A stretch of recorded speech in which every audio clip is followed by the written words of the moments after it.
Comment ça nous c'était banane dans la nuit. La nuit est en banane. On a l'incarnation. Bien.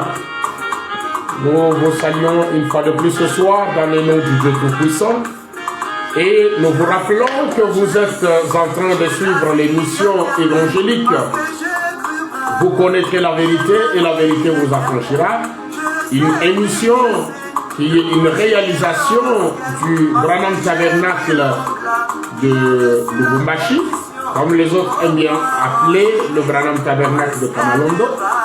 À la présentation, une fois de plus ce soir, le pasteur Daniel Madimba.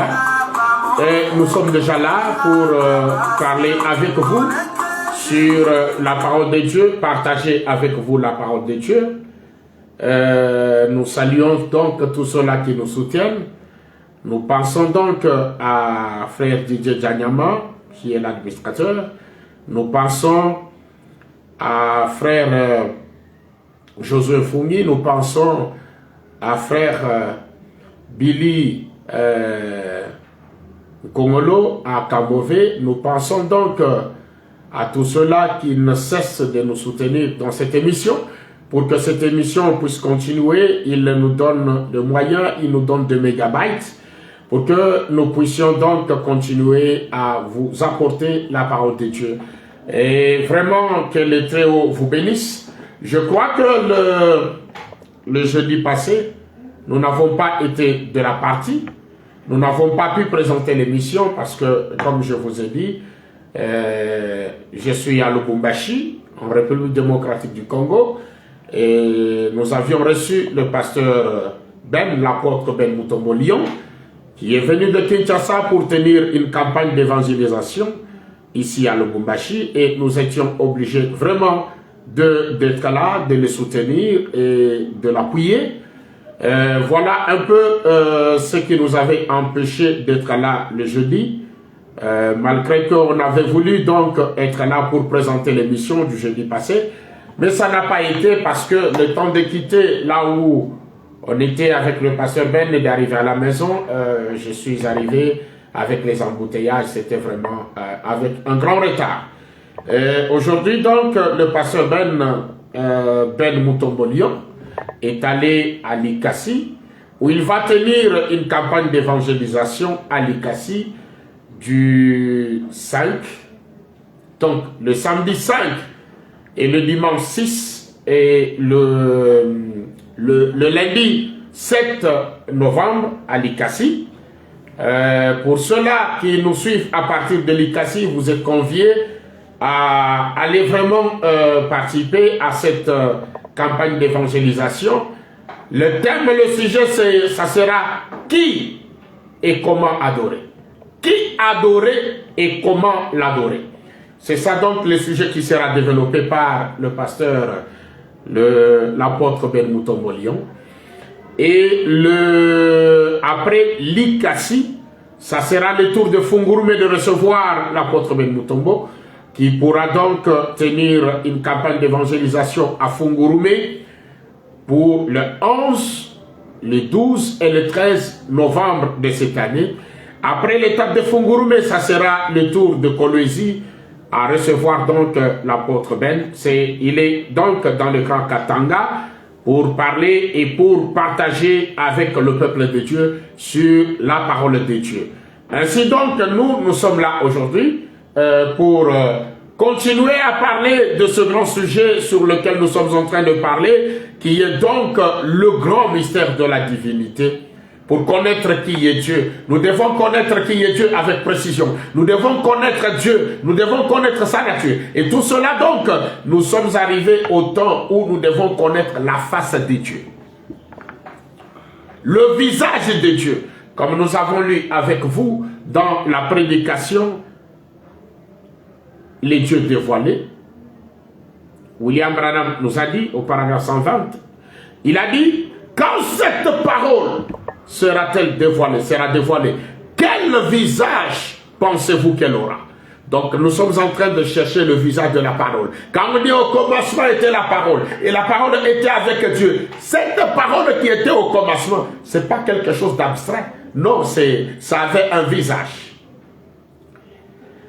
Ainsi donc, en train de chercher ce visage, nous prenons cette écriture dans la prédication de COD volume 1, à la page 258, ou dans les questions-réponses sur les Hébreux, deuxième partie, se prêchait le 2 octobre 1957. Je commence au paragraphe 386. Ou comme j'en ai déjà parlé, les catholiques appellent ça la filiation éternelle de Dieu. Et comme je l'ai dit auparavant, ce terme n'a même pas de sens. Vous voyez, il ne peut pas y avoir de fils éternel parce que tout fils doit avoir un commencement. Donc, Jésus a eu un commencement, Dieu, lui, n'a pas eu de commencement. Voyez, mais le Fils était ce n'est pas une filiation éternelle, mais le Fils qui était avec le Père au commencement était le Logos qui sortit de Dieu. Ici, William Branham est en train de donner la différence entre le Fils Jésus et le Fils qui est le Logos, qui est la parole.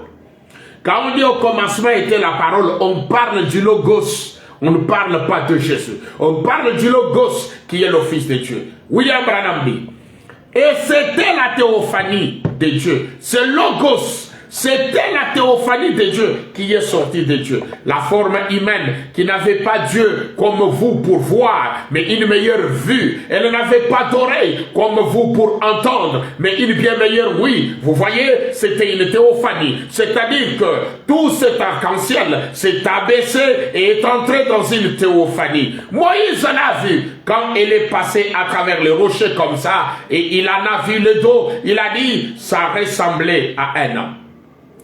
Abraham l'a vu quand il est descendu et qu'il est entré dans une chair humaine et qu'il a mangé le veau bidulé, mangé le beurre. Abraham l'a vu quand il venait d'y entrer et puis il s'est volatilisé tout de suite après. Nous avons découvert que nos corps sont composés de ces éléments de la terre qui se rassemblent. Et Dieu les a assemblés et a mis deux anges dans ces corps. Des anges qui se sont tenus là et qui ont parlé. Et les anges étaient des hommes à ce moment-là. Maintenant, remarquez, nous voyons que qui était ce Melchisédek? Cette théophanie de Dieu, ce Melchisédek. Cette théophanie de Dieu, c'est le Logos. Cette théophanie de Dieu, c'est la parole. Cette théophanie de Dieu, comme nous avons parlé avec vous, la théophanie, c'est une âme. Il dit, maintenant remarquez, nous voyons que qui était ce Melchisédek, nul autre que Dieu lui-même. Ça n'aurait pas pu, ça n'aurait pu être personne d'autre, puisqu'il était le roi de Salem, qui est Jérusalem. Il n'avait ni père, ni mère. Ça n'aurait pas pu être Jésus, parce que lui avait un père et une mère. Et il était sans commencement de jour. Donc Melchisédek était sans commencement de jour ni fin de vie. Il n'y en a qu'un seul qui soit comme ça. Et c'est Dieu. C'est Dieu qui habitait ici dans une théophanie. Voyez? Remarquez le roi de Salem. William Branham nous dit que ce Melchisédek n'était pas Jésus. Or, Melchisédek, c'est ça même la théophanie de Dieu. Melchisédek, c'est ça la parole. Melchisédek, c'est ça la divinité. Ça n'aurait pas pu être Jésus. Et je voudrais donc ajouter quelque chose. Comme William Branham le dit, Moïse l'a vu, mais il n'a pas vu sa face. Il a vu le dos. Il a dit que ça ressemblait à un homme. Mais il ne connaissait pas qui était cet homme parce que, n'ayant pas vu sa face, n'ayant pas vu son visage. Écoutez. Je suis dans la prédication ou dans la Bible. Je suis dans la Bible noire. Je suis dans Exode. Exode, permettez-moi un peu, je suis dérangé un peu par un gros rhume. Permettez-moi un peu de...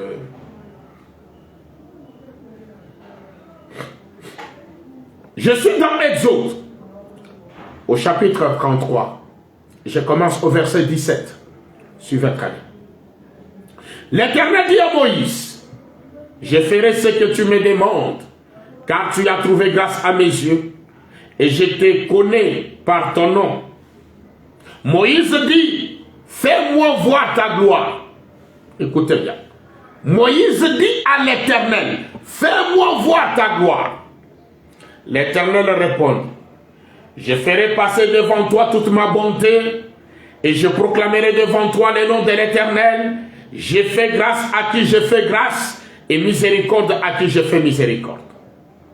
L'Éternel dit, tu ne pourras pas voir ma face, car l'homme ne peut pas me voir et vivre. Donc la gloire de l'Éternel que Moïse cherchait à voir, c'est la face de l'Éternel, la face de Dieu. Et Dieu lui dit, tu ne peux pas voir ma face. C'est pour cela que Moïse a vu le dos. Je continue à lire dans Exode. Je suis déjà dans Exode 33, donc je prends maintenant le verset 21. L'Éternel dit, voici un lieu près de moi, tu t'étendras sur le rocher. Quand ma gloire passera, je te mettrai dans un creux du rocher, et je te couvrirai de ma main jusqu'à ce que j'aie passé. Et lorsque je retournerai ma main, tu me verras par derrière, mais ma face ne pourra pas être vue.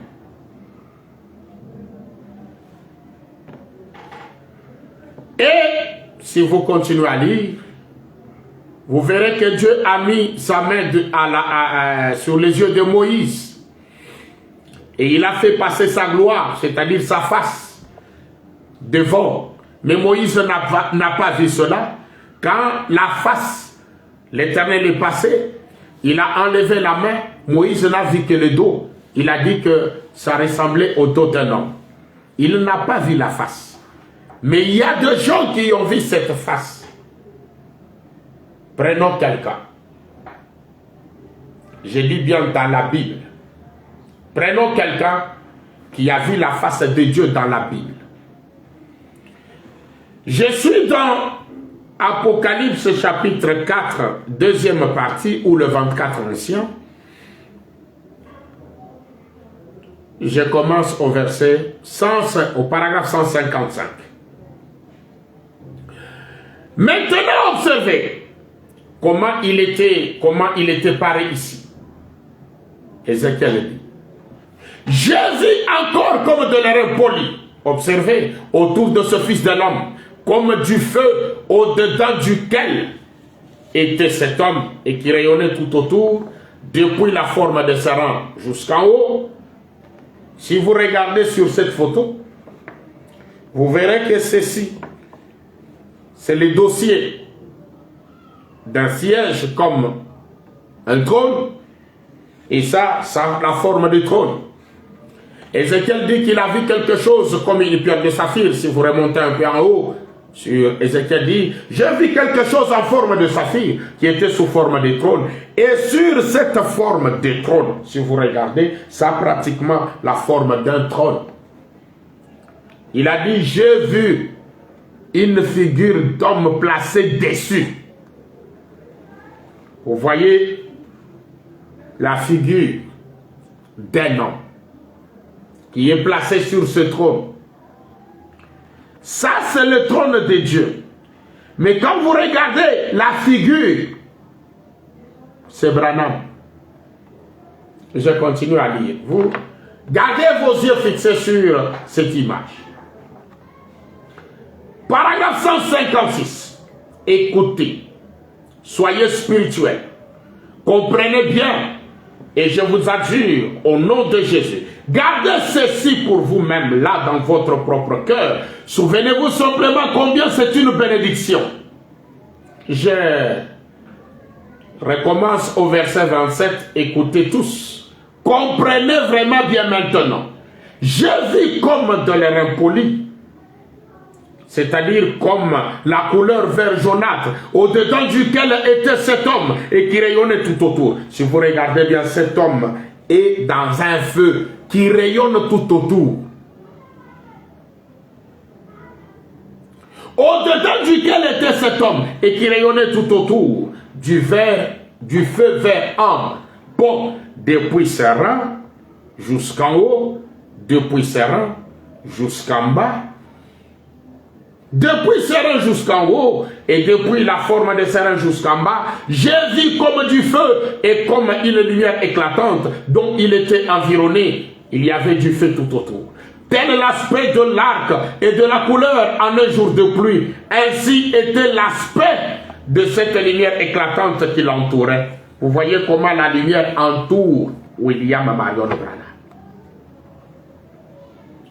C'était, écoutez bien, c'était une image de la gloire de l'Éternel. La gloire de l'Éternel que Moïse voulait voir, c'est-à-dire la face de l'Éternel que Moïse voulait voir. Il n'a pas vu, il n'a pas pu voir cela. Mais ici, Ézéchiel a vu et Dieu a permis qu'on puisse photographier cela. Et aujourd'hui, nous avons la photographie. Dieu a permis que ce qu'Ézéchiel avait vu soit photographié. Voici la face de Dieu. Voici la figure de Dieu, l'Éternel. Pas un autre Dieu, je dis bien l'Éternel. Attendez un peu. Je prends une brochure pour lire quelque chose. Je suis dans Apocalypse chapitre 4, deuxième partie, ou le 24 ancien.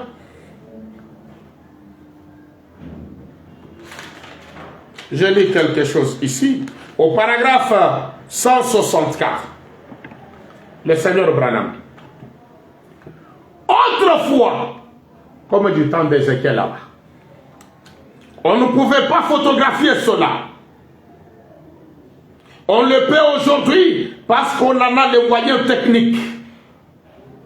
Ceux qui ont essayé de se servir de la technique pour nier Dieu font le contraire et prouvent qu'il y a un Dieu, c'est vrai, l'émeraude. Bon, souvenez-vous bien que ce n'est pas moi qui ai inventé cela. Je vous le lis directement de la Bible. Suivez bien tandis que je lis et écoutez. Et voici qu'il s'agit du même Seigneur Dieu. Il n'y a aucune différence. Ça, nous n'avons pas inventé, ni Branham n'a pas inventé, mais c'est... Il dit, je vous le lis directement de la Bible. À moins que vous puissiez maintenant refuser votre Bible. On ne pouvait pas photographier ça. Mais aujourd'hui, on a les moyens techniques. Voilà pourquoi cela a été photographié. William Branham. Écoutez. C'était une image de la gloire de l'Éternel. Voilà la gloire de l'Éternel que Moïse a voulu voir. Il n'a pas vu cela. Mais nous, nous avons vu ça. C'est pourquoi nous disons que nous sommes un peuple privilégié. Un peuple béni de l'Éternel. Écoutez. Il dit, Ézéchiel dit, à cette vue, quand il a vu cet homme, à cette vue, j'ai tombé sur ma face et j'ai entendu la voix de quelqu'un qui parle. Ézéchiel l'a adoré. Ézéchiel est tombé sur sa face en voyant ceci. Écoutez. Je suis dans Apocalypse chapitre 4, troisième partie. La prédication de William Marion Branham, prêchée le 8 janvier 1961, au paragraphe 267. Dans la brochure, c'est 267, et sur les machines, c'est 225. Or, quand Ézéchiel a vu la gloire de Dieu, c'est-à-dire la face de Dieu, il a vu la même chose que Jean a vu. Vous rappelez-vous le dimanche dernier qu'on a vu la gloire de Dieu et que nous avons la photographie de la gloire de Dieu qui est la face de Dieu. Nous avons la photographie parmi nous. Vous vous en souvenez? La gloire de Dieu, la même chose qu'Ézéchiel avait vue, la même chose que Jean a vue, elle est ici, aujourd'hui. Cela montre que Jésus-Christ est le même hier, aujourd'hui, éternellement. La même chose qui était ici sur terre, le même Dieu est ici parmi nous aujourd'hui. Le même hier, aujourd'hui et éternellement. C'est lui qui était, qui est et qui vient. La porte d'entrée de l'âme, du corps et de l'esprit. La mère de rein, la parole. C'est lui qui sanctifie notre âme. C'est lui qui remplit du Saint-Esprit. La même chose, vous voyez? Exactement la même. Voilà notre Dieu. Les dieux de la Bible. Ce ne sont pas des choses que nous avons inventées. Écoutez. Je retourne dans Apocalypse chapitre 4, deuxième partie, ou le 24 ancien. Je vais faire une longue lecture, mais suivez-moi très bien. Parce que je vais faire ressortir 2 points essentiels dans cette lecture. Je commence au paragraphe 160.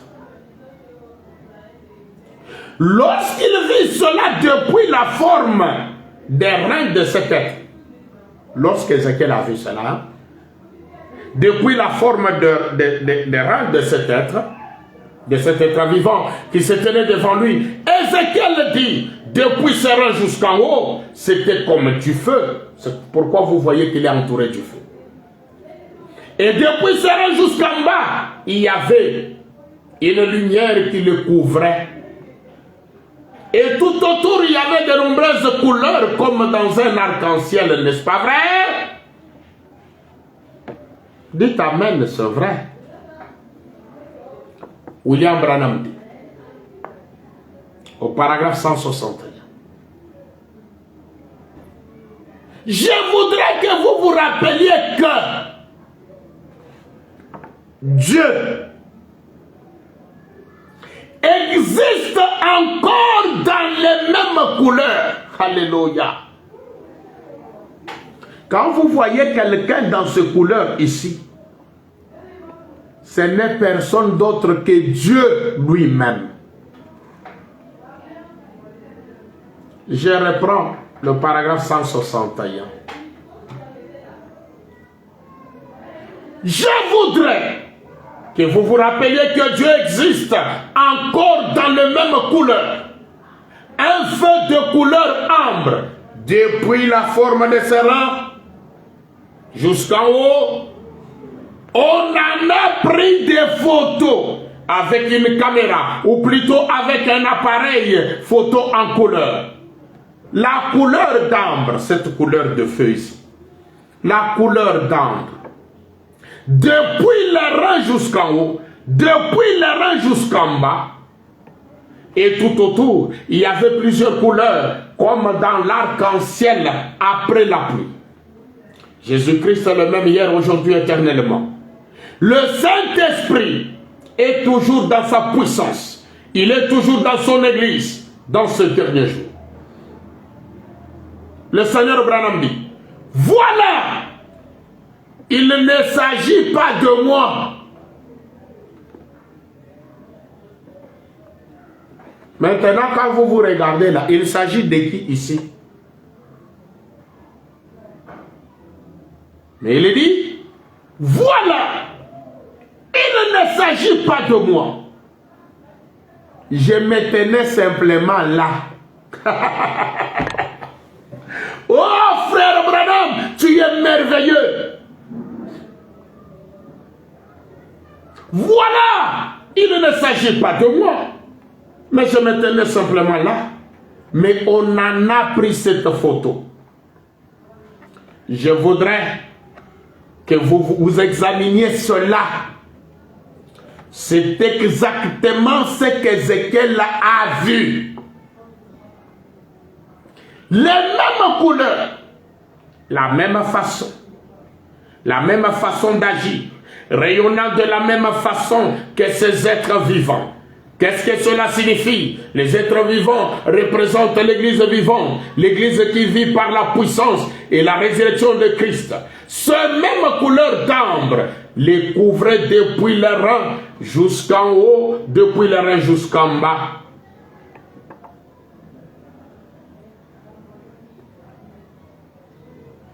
Paragraphe 160.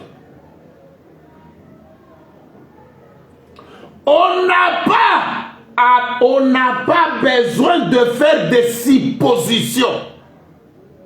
Oh, ces gens-là qui disent que Branham est Dieu, ils supposent des choses. Ça,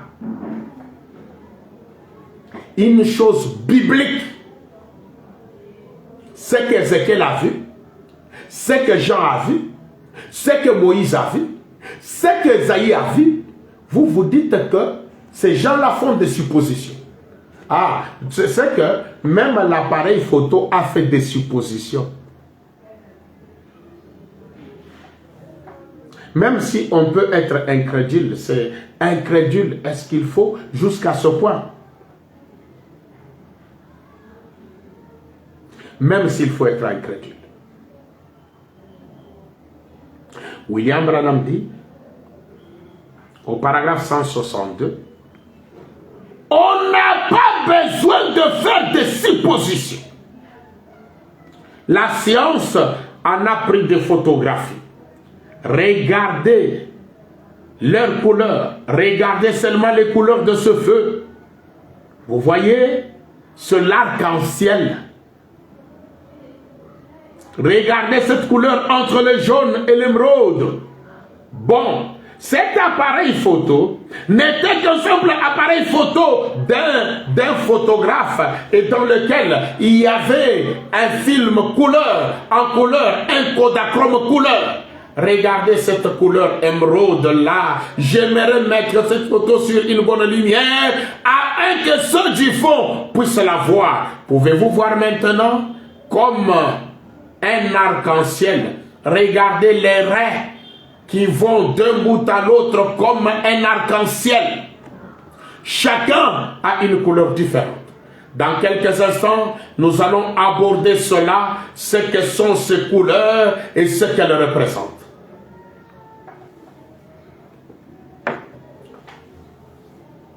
Paragraphe 163, la même prédication.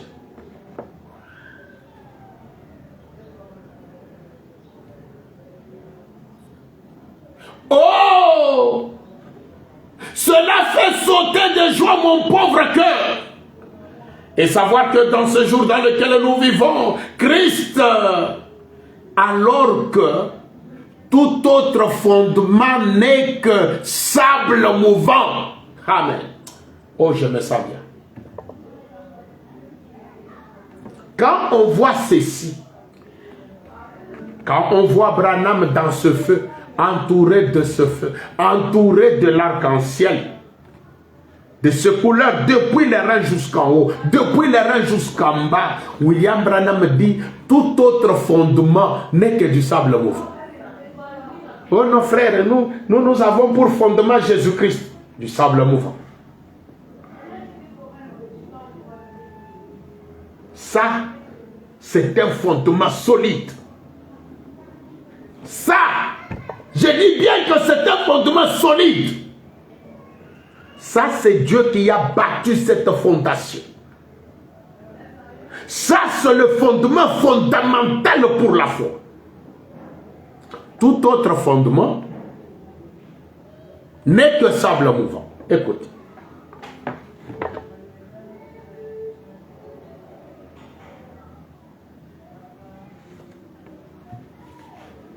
William Branham dit, oh, cela fait sauter de joie mon pauvre cœur, à savoir que dans ce jour dans lequel nous vivons, Christ, alors que tout autre fondement n'est que sable mouvant. Tout autre fondement, je me disais, pourquoi ne puis-je pas raconter cela? Pourquoi ne puis-je pas faire voir cela au monde? Le monde n'est pas censé voir cela.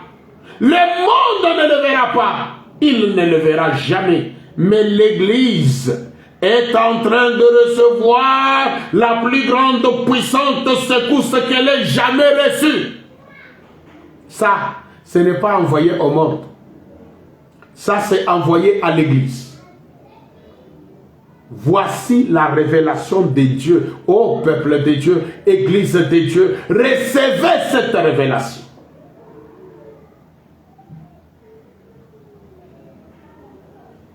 Ça, c'est la révélation de Dieu lui-même. Écoutez.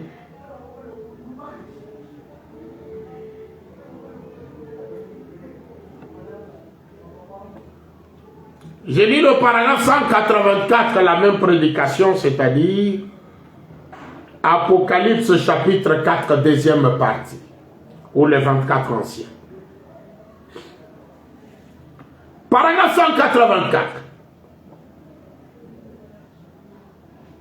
Mais quand Jean le vit dans cette couleur d'ambre, la couleur d'ambre, il en était entouré. Voilà pourquoi cette lumière entoure cet homme de Branham. Il en était entouré, couvert comme d'un halo, un halo de couleur ambre, entourait son être. Voyez une couleur. Un seul Dieu au-dessus de tous. Alléluia.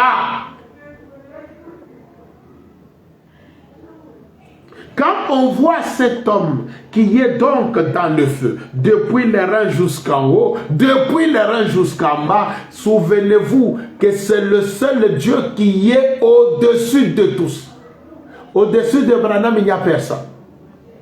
Au-dessus de William Marion Branham, il n'y a personne, il n'y aura personne, il n'y a jamais eu personne au-dessus de William Marion Branham.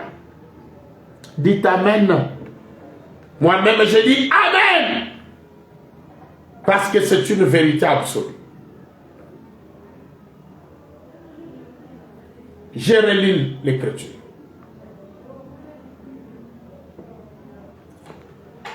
Paragraphe 184. Apocalypse chapitre 4, deuxième partie, ou le 24 ancien. Paragraphe 184. Mais quand j'en ai vu dans cette couleur d'ambre, la couleur d'ambre, il en était tout entouré et couvert comme d'un halo, un halo de couleur d'ambre, entourait son être. Vous voyez, une couleur, un seul Dieu, au-dessus de tous. Amen. Amen. Au travers de tous et en tous. Mais il y a cet âge de l'Église.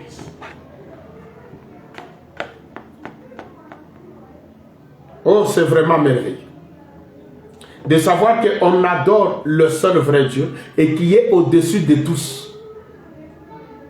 Même si les gens peuvent nous traiter de tous les noms, nous sommes convaincus et nous nous sentons concernés parce que ces choses que nous disons, ça ne vient pas de nous. Nous les tirons de la parole de Dieu. Voilà le seul vrai Dieu qui est au-dessus de tous. Voici son visage. Voici sa face. Qui est-il? William Marion Branham. Le seul Dieu au-dessus de tous.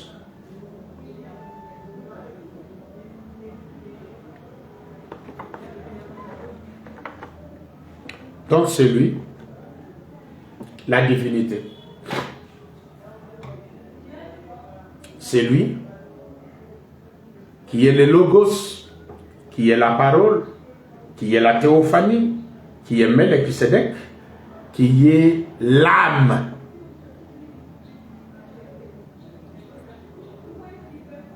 C'est pourquoi quand on dit l'âme de... Écoutez, Laissez-moi lire cette écriture.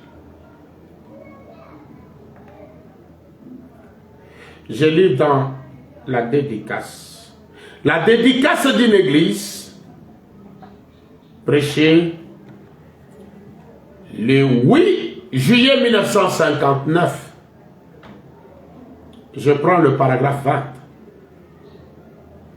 Son âme ne pouvait pas mourir parce qu'il était Dieu. L'âme qui était en Jésus ne pouvait pas mourir parce que cette âme-là, qui est la théophanie de Dieu, c'était Dieu. Mais son corps devait devenir un corps de chair afin de pouvoir mourir comme sacrifice. Un corps né d'une vierge mourant comme un sacrifice pour que nous, un peuple pécheur, nous puissions être rapprochés de Dieu en croyant en ceci. Le corps de Jésus, c'était un corps, mais l'âme qui était en Jésus, c'était ça, cette théophanie. Ça n'avait pas la face de Jésus. C'est pourquoi William Branham vous dit toujours, l'ange du Seigneur qui vient à moi n'est pas le Seigneur Jésus et il ne lui ressemble même pas. Voilà pourquoi cette âme qui est Dieu, quand Jésus est mort à la croix, Dieu a retiré son âme, l'âme de Dieu, pas l'âme de Jésus. Je dis bien l'âme de Dieu. Parce que la théophanie, c'est une âme. Écoute. Je lis dans Israël et l'Église, première partie, ou Israël en Égypte. Je lis le paragraphe 91.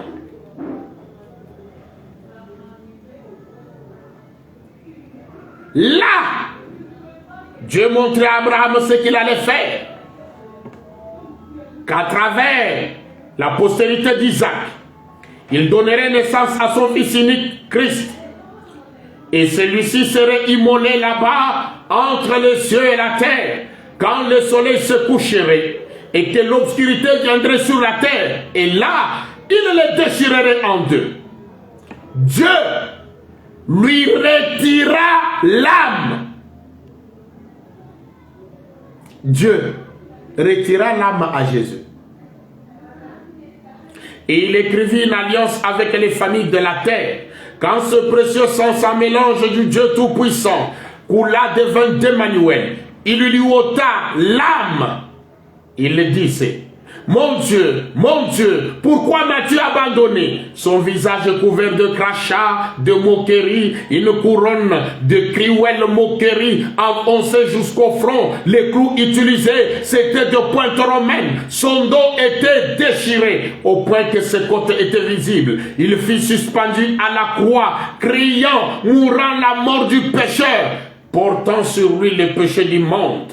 Et là, Dieu lui déchira le côte, lui ôta l'âme. Lorsqu'il dit, je remets mon esprit entre tes mains, et que sa tête s'inclina.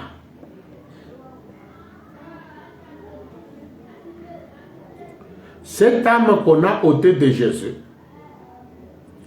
c'est ce qui est revenu aujourd'hui. C'est ça les logos, la théophanie de Dieu, qui est revenu aujourd'hui en ce temps de la fin. Et quand nous voyons cette théophanie au milieu de nous, nous comprenons que c'est ça la divinité. Et il ne s'agit pas de Jésus. Il s'agit de la face, la gloire de Dieu. La gloire de Dieu, c'est la face de William Marion Branham, le visage de William Marion Branham, cette gloire que Moïse avait voulu voir. Nous l'avons vu en ce temps de la fin. Nous avons la photographie parce que Ézéchiel l'a vu. Pour ce soir, que le Très-Haut, malgré que nous sommes dérangés par un chlorim, comme nous avions raté de présenter l'émission le jeudi passé, aujourd'hui j'étais déterminé à présenter cette émission. C'est pourquoi je vous dis, pour ce soir, quel est très haut, William Marion Branham, le seul Dieu au-dessus de tous, vous bénisse. Et nous allons nous retrouver le jeudi prochain, 15 h, heure de Kinshasa, 16 h, heure de Lubumbashi. Nous nous retrouverons dans cette émission qui chasse l'ignorance de cœur de gens. Mais quand nous présentons cette vérité, les démons se réveillent. Les démons sont fâchés. Et nous croyons que Dieu prendra toujours soin de nous. Et Dieu nous aidera toujours à continuer à présenter cette émission, à élever son nom, à prêcher sa parole. Nous allons nous retrouver donc le jeudi prochain.